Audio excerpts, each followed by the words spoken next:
25th of April has come and gone again, and another Anzac Day has passed us by. A host of wartime memories crowd into the brain, and every memory brings with it a sigh. The years have rolled by since our youth and our heyday. Once the weekend is over, it's nearly Norm's payday. Time flies when you think that it's 17 years since VJ Day. When ours was a war-saving street, a humoresque street of Mahoney palms, and we led the Jap to defeat, with our Commonwealth war savings bonds. In a homestead and cottage we stayed behind, a calm and courageous bunch. We glued cellophane on each plate glass window pane as we cut the kiddies' Oslo lunch. Oh, we grew our own silver beat in humoresque street and the Holy Palms. And those were the days of cracked wheat and lightly buttered wholemeal scones.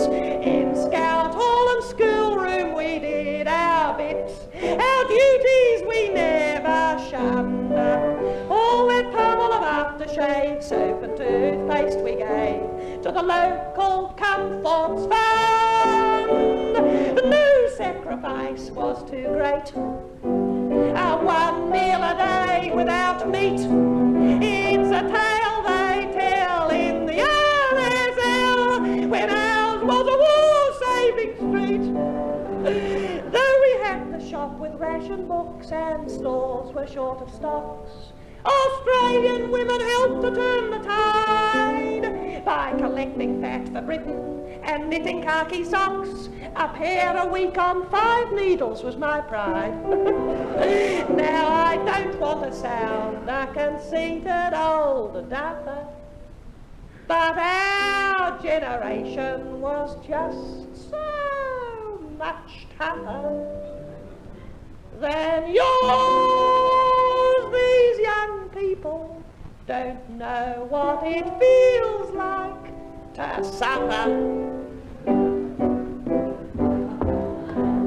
When ours was a war-saving street, with a sign on our telegraph pole, wedgies we wore on our feet, choices and our hair in a victory roll. Remember hardship, privation, we knew thy names in kitchen and shop, suburban, but it freed us from care when we heard on the air Vera Lynn and Diana Durban.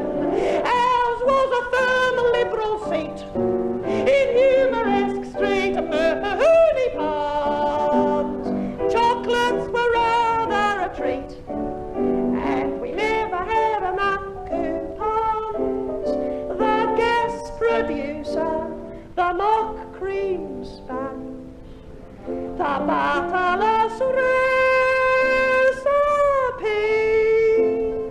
Our lives were scarred like that patch in the yard where the air raid shelter used to be.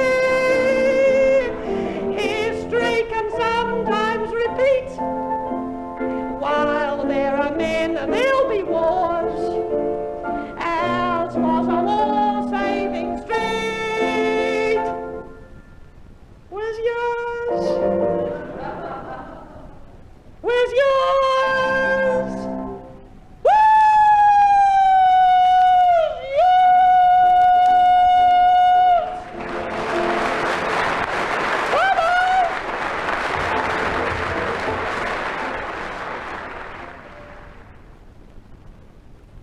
I don't know whether I want to go back to Australia yet or not. It's mad, isn't it? It's nice in England. I mean, it's really super. But Mummy keeps writing saying, when are you coming home? And 6 months is quite a long time, isn't it? I'm sharing a flat in London with a few other Australian lasses at the moment, and it's really brilliant. I think it's the most economical way, really. The really brilliant thing about it is that we all come and go exactly as we like and nobody cares. Everyone puts in so much a week and it all works out brilliantly if you don't mind things being a bit rough and ready. Mind you, shopping isn't easy here. Meat is just ridiculous. 12 and 6 to 8 and 6 a pound for steak, and chops work out at about 2 and 6 to 4 and 6 each. Mind you, bread and starchy things are very cheap, but you do miss meat. You see, you can't really make it up on eggs because when we arrived they were 6 and 6 a dozen. Now let's see, what's that in Australian money? Take steak, 12 and 6 to 50 and 6 a pound in sterling, that's over $1.60 to $1.90 a pound. A packet of Rothmans costs 7 shillings, that's 80 cents for a packet of cigarettes, isn't it wicked? Mind you, I must admit there are compensations living in London. For instance, cheese is cheaper. Things have been a bit hectic in the flat just lately, particularly since June and Alwyn left to hitch round Belgium and the twins moved in. Patsy's leaving for Spain in a fortnight's time, and I hope Miggsy will have got back from Scandinavia by then so that she can have the stretcher in the hall that used to be Norma's before she went to Australia last October.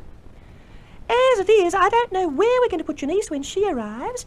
She's hitching round France at the moment with Jeannie, and I don't want to be on a spot like I was when Robin and Gwenda descended on us out of the blue that time. We had to put sleeping bags down in the kitchen, and even then they stayed on for 3.5 weeks. It is a problem. It's a superb flat, mind you. It's very central and there's everything provided. The only drawback is we've got to take the rubbish down 3 flights. There's an enormous lounge room that's brilliant. That's the room Trish and Wendy share with the twins at the moment. Wendy's a physiotherapist, by the way, and Trish does shorthand typing. The lounge has got one of those couches that fold out to make a bed, and when we pushed the armchairs into the corner, there was bags of room for a divan and 2 lilos. There's the hall off that where Bev and Patsy sleep. Bev's a physio too, and Patsy's a hairdresser. There's just enough room in the hall to squeeze a stretcher if somebody's really in a spot and they don't mind odd bods climbing all over them to get to the front door. The bathroom's through to the right, and Miggs used to call it Flinders Street Station because honestly it's bedlam in the mornings, especially if Sandra gets in there first. Sandra's a school teacher. I've seen the kitchen, haven't I? Mummy'd have an absolute fit if she saw it before we'd had one of our Saturday morning clean-ups. When Robin and Gwenda were bunked down there, you could hardly get to the sink, and you can imagine what the place looked like after Sue had made one of her special chocolate cakes. Sue's an osteopath, by the by. The nicest, most brilliant room in the flat really is the bedroom.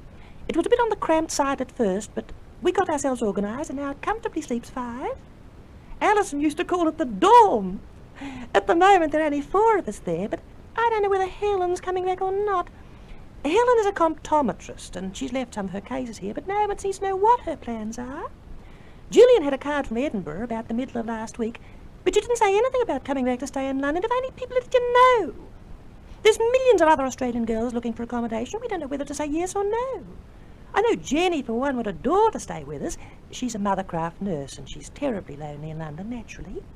But Helen's just as likely to turn up at any tick of the clock and get all peeved because we didn't keep a bed for her. With all the excitement, I'll be sad to leave dear old London in a way. And we've had an awful lot of fun here, and you're always meeting new people. Last Friday night, Bev brought home a terrifically sweet couple from Geelong, and we invited the 2 Sydney girls from upstairs because they're always complaining they never meet people. They said to expect them if we saw them, but Sandra and I could see they were thrilled to bits. I honestly don't understand girls who get homesick in London. There's so much to do in our flat, you never get time to think. And Patsy's mother sends us big airmail parcels with the Woman's Weekly and the Bulletin, so we never really feel we're out of things.